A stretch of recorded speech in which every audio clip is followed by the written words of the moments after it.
Another difficult day on Wall Street as financial markets respond to President Trump's latest round of tariffs.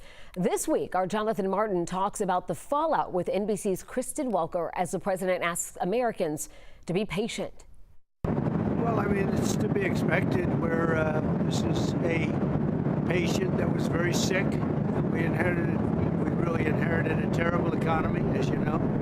Well, President Donald Trump, when asked about the financial market's reaction to his tariffs, compared the economy to a sick patient who went through an operation. Joining me now is NBC's Kristen Welker, moderator of Meet the Press. Kristen, you have exactly the right guest on this week, Treasury Secretary Scott Bessent.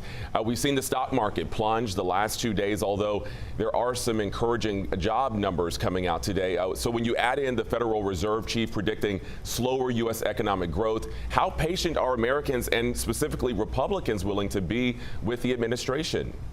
Jonathan, it's great to be with you. I think you ask the key question: how long will Americans give President Trump before they are going to lose patience with what we are seeing on Wall Street? Record lows, jitters on Main Street, real concerns about what this could mean for prices. Will prices go up, as economists have predicted? And there have even been some job losses so far. One big automaker laying off a number of employees, and so the concerns are really mounting, and I think that's going to be at the forefront when I am able to sit down and talk to the Treasury Secretary Scott Bessent. How long does President Trump think that what he has referred to as a little bit of pain, an adjustment period, will last? How long before prices will start to come down? Remember, he was elected because he promised to lower prices on day one. We haven't seen that happen yet, so I think that there is a lot of anticipation and some confusion